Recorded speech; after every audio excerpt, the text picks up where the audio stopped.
creating curiosity by asking better questions. This is Shed Talk.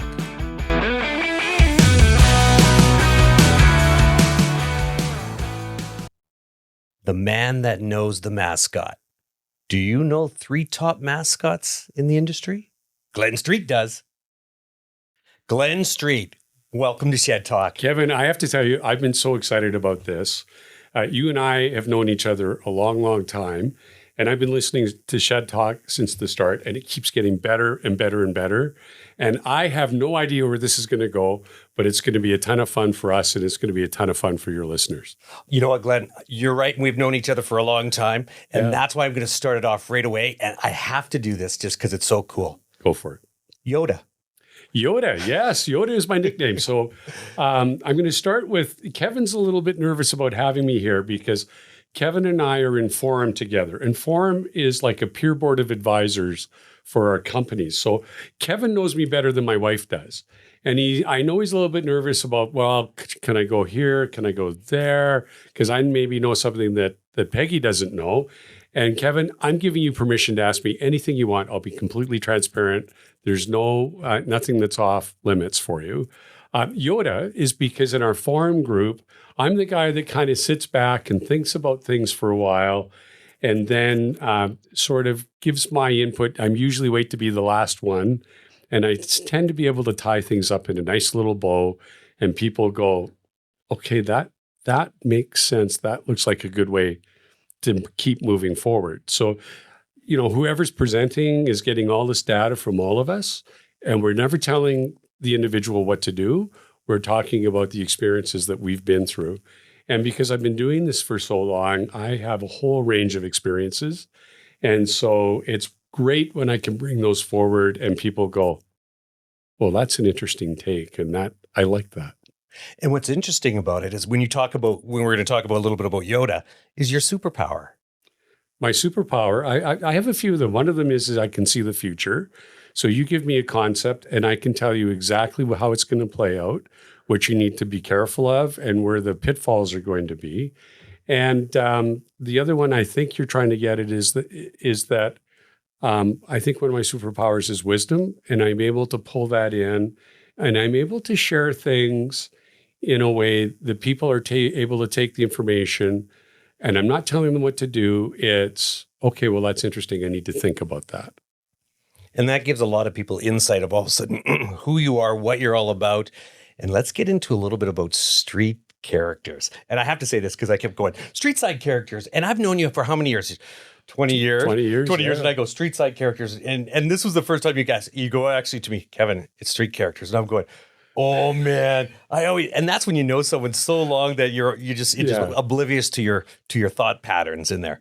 So I got to hear, and I already know a little bit more about the story on street characters and how it got started. Hey, take a minute and smash that subscribe button, and let's get back to the episode. Well, it's a fun story, and that's why I'd like to tell it. So a long, long time ago, the Calgary Flames were moving into their new building, the Saddle Dome. And a buddy of mine went and pitched an idea to them, and they said yes. And he got the idea going. And then he realized, because he traveled a lot, he couldn't be at all the games and he needed help. So he called me up and he said, I need help. Will you help me? I said, sure. We became business partners, and we owned and were running what became the very first mascot in the National Hockey League and one of the first mascots in pro sports, Harvey the Hound for the Flames. And what happened was teams would come and play the Flames, and a couple of days later, I'd always get a phone call. That's a great idea. Can you build one for us? And the response was always, no, this is for fun. We get to see hockey for free, you know. But the calls kept coming and coming and coming. So 3 years later, we opened up Street Characters. And 2 years after that, I bought him out. And fast forward to today, it's been 37 years now. 37 years in about 2 weeks' time. We've worked with about half the characters in the NFL, NHL, Major League Baseball, a whole ton of colleges in the US, because that's a huge market. And the only continent we don't have a client on is Antarctica. So, I'm very proud of the organization we have. We've got 27 team members. 22 of them are right here in Calgary. And we're sending things all over the world. And it's what I tell the politicians is all we really do is import money, because only 5% of what we do is for Calgary customers. The rest of it leaves the city. Oh, interesting. Now, what is the coolest, and it can't be Harvey the Hound, okay, mascot you've done? Well, I've got a couple of really interesting ones. So our very first U.S. one was the Los Angeles Kings. And now their farm team, the Ontario Reign, used that character. And that's back in the Bruce McNall, Wayne Gretzky days, and we made a snow leopard. After we delivered it to them, I asked them, why did you pick us? I mean, you've got Disney, Universal Studios, they're both in your front yard. Why did you go to this little company in Calgary? We were probably about 4 or 5 employees back then. And they said, well, it became very evident to us in talking to you that having a character at a theme park where people come up and shake hands and they can go and take a break whenever they want, and having somebody in costume and running up and down stairs throughout the game were 2 very different parameters that had to be met. And we just knew that you'd be able to do it for us. Well, what kind of parameters would be met, like endurance-wise? Like, not endurance-wise, but the actual construction of the actual costume. Well, it has to be lightweight. It has to be durable. And those 2 things can be a contradiction. It has to be easy to maintain. It has to be safe. The performer has to be able to see out of it, move in it. And it has to be mobile. They have to be able to move. And when you're doing a character in a theme park where they're standing in an area and people are coming to them, you don't really need to have all those things. But if you think about Harvey, if you've ever seen Harvey or the Philly Fanatic or any of the big characters that are out there, I mean, they're really active. They're running up and down stairs for up to 3 hours, and they're doing it on their own. They don't have a handler standing beside them saying, here's what's going on. So they need to be able to be aware of everything that's around them, and they need to be able to feel secure and move and feel safe in their costume. How great a shape are these guys in? They're in phenomenal shape. We used to lose 8 pounds a game. And 8 pounds a game? 8 pounds a game. You don't have 8 pounds to lose. Well, it was all water, so unfortunately. But, basically you take somebody, you dress them in a full fur coat, and you put this bag over their head, so there's not really a lot of ventilation. And then you say, go run up and down those stairs for the next, 3 hours. They're going to lose some weight. So they are in good shape. Being in costume, you get acclimatized to it. We tell people when you start, 20 minutes on, 20 minutes off. But Grant, who we started Street Characters with, he did 8 hours, and then he did a 3-hour game, a Flames game, and then he did 9 hours. And those 8 and 9 were a dance-a-thon. And in actual fact, actually did 12 hours. He did a 24-hour dance-a-thon with Flames games squeezed in the middle. And he was able to do it because he'd been doing it a long time, understood his body, and, did things like stayed hydrated, would take, some breaks, drank lots of water when he did. So the more you do it, the more acclimatized you get to it, the more you understand your body, and the longer you can go. But at the start, it's a little bit difficult and awkward. You kind of have to get used to it. So you're going to get a lot of athletes that are going to actually do this. So this could be actually a sport could be set up because you got like Peloton, you've got CrossFit. This could be like a whole workout regime and say, here, we're going to put these costumes on you and you're just going to train. It could be. Well, I mean, it'd be probably not too different than wearing a weight vest, right? And because, I've never worn one. I know you do. But it probably gets hot under there and you're sweating a little bit more and things like that. So you could probably just go put on like a wetsuit that you'd swim in and get the same effect as well. So when people are actually buying these costumes, colleges, footballs, how many costumes do they have? Well, most of them will order 1 or 2. We've had some clients that we've made up to 150 copies of the costume. Of the same costume? Of the same costume. And that's for like organizations like Travelodge hotels where we're sending them all over the place. The coolest story is that there's the world's probably largest now baking company, bread company, is called Bimbo. They own Canada Bread and a few other brands here in Canada. During the the Beijing Olympics, we sent 8 characters over to China.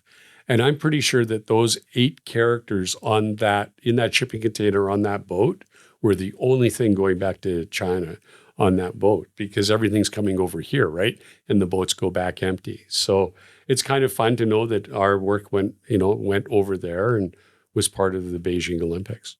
So do you think it ever got duplicated? It might have. We looked at maybe doing some of our production over there, but what you gain in production costs, you lose in transportation to bring it over. Right. And the reason we've been successful is that we are high touch, high customization, high quality. So we spend the time with our clients. Some of our clients come and see us so that we can do something really customized for them.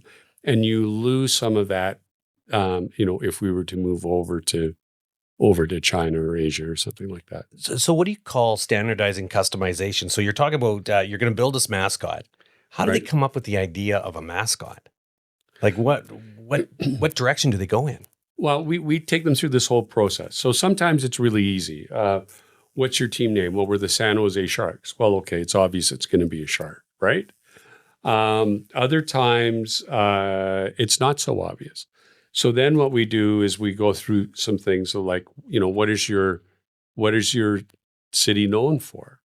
Or what is your area known for? So, another example of a character that fits that well is the Saskatchewan Roughriders have Gainer the Gopher. Well, you drive through Saskatchewan, all you see is gophers, right?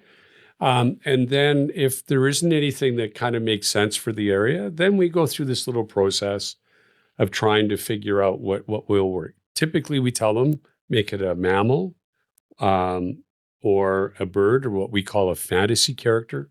Easiest way to describe a fantasy character is if you look at a lot of the Muppet characters, you don't really know what they are, but they make you laugh and they create kind of a positive reaction from you. So that's kind of the process we go through. Have you ever had a copyright infringement? All of a sudden someone says, oh, no, you're a little bit too close to this character or anything like that? We did once. And there used to be the Calgary Winter Festival. We made a character named the Wizard of Winter. Kellogg sent them a letter saying it's too close to our alphabets, wizard. It wasn't. And it was handled and everything was fine. What's your greatest thrill with street characters? My personal greatest thrill. So first I'll say what my team's greatest thrill is. Okay. They can turn on the TV almost any weekend and see their work on national TV in the United States or Canada. My biggest thrill is I love to lead the team. I love to do things that help them grow and help them realize that they're capable of way more than they wanted to. So I'll give you an example. We came through COVID. We didn't lay off one individual during COVID. Thank God we didn't, because the Americans, after about 6 months, went, okay, we're done with COVID, and everything suddenly opened up, and we were ready, and we started building right away for them. But what happened during the slow period of COVID is they got into bad habits, and when it came time to turn it back on, we weren't back to where we were. And so a year ago, we weren't going to hit our numbers for the year. So I sat down, I did some calculations, and I went to the team and I said, look, if we hit either this revenue or we hit this number of mascots, we're all going to Mexico. And they looked at it, wow, we don't know. And I said, guys, this is not an impossible target. This is what, if all you do is you stay focused and work the way you were before, you'll hit it. Well, a year ago, when we unveiled the number, they blew through both of them by 16%. And I think what that really told them was yeah, we can do this, right? And so we're going through another one right now. It ends in about, at the end of the month when our year end ends again. And we have a number, and I feel pretty confident we're going to hit it again. So is it Mexico? Yeah, it'll be Mexico again. Yeah, but not twice, or maybe Mexico every second week because they're going to double it. Well, if they doubled it, sure, I'd take them another time too. But the cost of that was for the gain that we saw as an organization, the cost of doing that trip was peanuts. I made money on that trip because it created the incentive that they needed to be able to focus and do what they needed to do to get us there. So you have your team, you motivated them, you got them going, you get them going. What motivates you? And it isn't the team, okay? What gets you inspired? Who out there motivates you and pushes you to the next level? What do you do to get yourself to that level? Hey, take a minute and smash that subscribe button, and let's get back to the episode.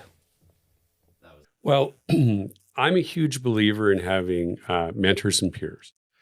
And so being in the forum, and you've had some of the forum mates on this, on Shed Talk, I learn a ton from them, and I'm constantly learning. Mentors, I think, are important right now. And I really look for opportunities we're going to learn more. So two people who I've learned a lot from is through EO, you and I are part of EO. Anybody who's out there who qualifies, $1 million US in revenue, find out where your local chapter is and join it. Best thing I ever did. I was lucky enough through some EO connections to spend some time on Necker Island with Richard Branson. And what I learned there is that we don't think nearly big enough. He's thinking on a completely different plane, and he's doing it on a constant basis. So that was pretty cool, spending time with him and just going like, I'm thinking way too small here. And I still think smaller than I should. The other one is a friend of mine named Brittany Turner, who I met on Necker Island. At the age of 21, Brittany was living in her car. She goes to a guy flipping houses and says, you teach me everything you know, and I'll work for you for free. So she started working for him, and this is in Nashville, and it was a Canadian, actually, that she was working for. And Paulie, who was at Necker with us, is a real wheeler dealer. He's on the phone all the time. He's making deals. He's talking to contractors.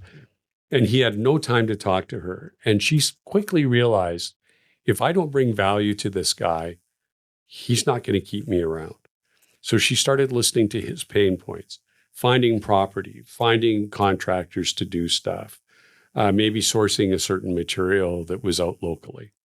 And she'd go home at night and do all this work. And so she brought him his first property. And yeah, Brittany, that's a great one. Let's go and do it. So they renovate this property. She's still living in her car. When they sell it, he gives her $3,000. She takes $2,000 of that, buys a trip for him and his wife to go on a cruise together, not knowing she's living in her car. Well, Brittany today, that's at the age of 21. Fast forward today, Brittany's in her mid-30s, and she has her own island on the BVIs. I talked earlier about mentors and peers. She tells me you have to have if you want to be a billionaire, you have to surround yourself with billionaires. And where do you find billionaires? Well, they have their own islands in the British Virgin Islands. And so she has her own island there called Ariel Island, and she runs retreats and things like that. I've been there twice with her and Paulie. It's an amazing place. If I can share, she has a podcast called Broke to Woke. It's a fantastic story that especially women should listen to. And the thing about her business is it's all about giving back. And so she rescued 5,000 people roughly from Ukraine, 3,000 of them being orphans. When the earthquakes hit in Turkey, she sent a group over there. And how does she do it? She takes veterans who, once they leave the military, feel lost and have no purpose.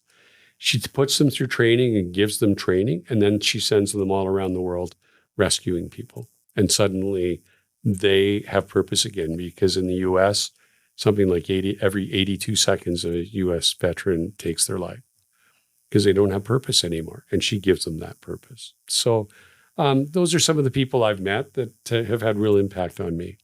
Is there anybody else besides those two in the local chapter, besides obviously myself? Well, you. Yeah, no. You've had Nick Thompson on. And Nick Thompson, every time Nick talks, he brings huge value. And Nick has a book out, Look Out, You're About to Get Effed. Yeah. And it's an amazing resource. So for somebody who has a business buy the book. It's 13 chapters.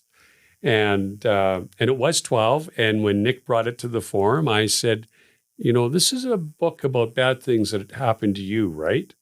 And he said, yeah. And I said, I think it needs to be 13. That's an unlucky number.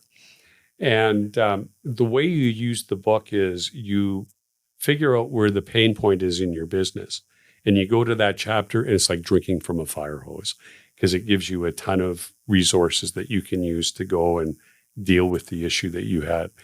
And as Nick says, there are all kinds of books about the good things in business and the good things to do. But what are the pitfalls you have to watch out for? Because they can take you down. So what was one of the pitfalls in his book that you found?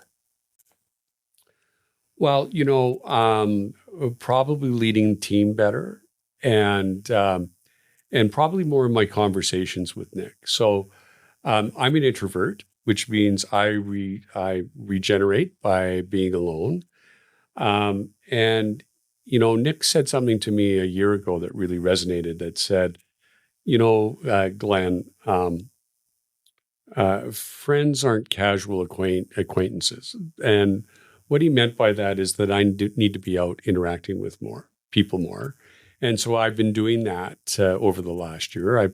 Every Friday I have one Friday a month, I have a bunch of Northeast members. We all go out for lunch together just to make those connections. And so this is out of the death of a friend of mine, Jim Button. And on the day that he died, his blog went up. He had cancer, was supposed to live 6 months, lived 7 years. And this blog is about his cancer journey. And two of his core values were build community and collect friends. And so that's what I've been doing for the last year now. So when you're talking about collecting friends, and I've known you for like 20 some odd years here, and it's interesting because we've obviously been in EO together, and listening to you say that story about building friends, but every time I see you and everywhere, you're so well connected. Being a part of the Stampede board, like Right. the journey that you've done there and the people that you've touched throughout your life in Calgary, as there isn't a person that I don't know that doesn't know a Glen Street and has a story to tell. How did you get on with the Stampede board and make changes back then? Because as a young guy. Well, I would say to everybody out there, volunteer. Go out and volunteer somewhere. First of all, Jim Gray, who is one of the most successful businessmen in Calgary, and Jim's in his 80s now, late 80s, and he's still the sharpest guy I know. Jim used to say, when I look at somebody's resume, if it says that they were a volunteer, I put them at the top of the list. And the reason I do that is it doesn't matter if they were a student, a plumber, or a president of a company. I know that that individual at some point had to take a leadership position in their volunteering, and probably they had to lead a project where a guy like me, the president of a company, had to follow their lead. So I know that they've already got some leadership skills, and they've got that experience. My whole life, my marriage, my career, everything is based on the fact that I became a Stampede volunteer. Through that, the Stampede had a mascot. It wasn't very good. It weighed about 80 pounds. Put a guy in the hospital. So they said, we need to get a new character. When that costume showed up, it was like, oh, what do we do now? And I said, I think I can take this on. So I set up the committee and was founding chair. And through that, that's how I met Grant and, got involved with Harvey. My wife was an usher with the Flames. And so I met her because we'd all go out for drinks somewhere after a game. So just by being a volunteer for the Stampede, it changed the whole trajectory of my life. Why did I join the board? Stampede is a very interesting organization. It's extremely well run. And I wanted to see how a big organization, if we were a public company at that time, we would have been the 29th largest public company in Alberta, how a very large organization with very diverse business interests, from a ranch that breeds rodeo stock to a racetrack, to a casino, to a very large food and beverage business, to a festival that happens only 10 days a year and generates 50% of their revenue. Imagine if you ran your company and in 10 days you made half your revenue for the full year. Just imagine the logistics involved in making that happen. And so I wanted to go there and I wanted to learn and see how they did it. So interesting. So you saw how they did it. You're in it. So did you BHAG your company, Street Characters? Hey, take a minute and smash that subscribe button. And let's get back to the episode. Did I BHAG it? Well, let's before I get into the BHAG, what is BHAG? So go ahead. Big, hairy, audacious goal. And we do have a BHAG, and it's been to have 100% of the sports industry in North America, like of the major leagues, NBA, NHL, Major League Soccer, all of those. Awesome. Now, also, too, here's a quick a note for you, as in, how long have you been an EO member?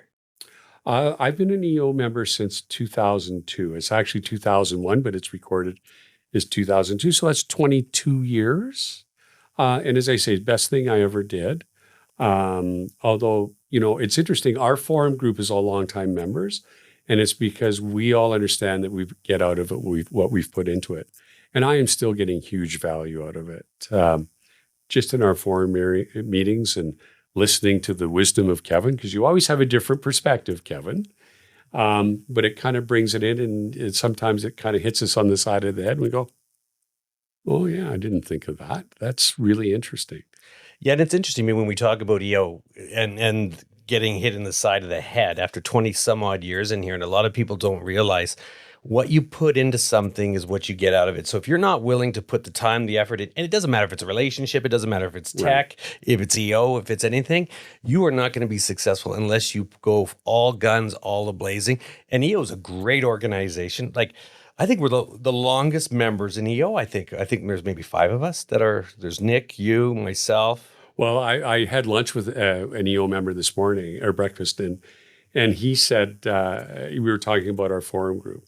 And I think we probably have 130 to 150 years of collective member experience in our forum group. And we're still all pushing the envelope, which is really fun. And that is absolutely staggering. Well, you know what, Glenn? Thank you very much for joining me on Shed Talk. It's been an honor and a pleasure. And you know what? The things you know that you don't know. Thank you. Thanks, Kevin. This has been fun. It went fast, too. Holy cow. Doesn't take time. Now you know. Shed Talk.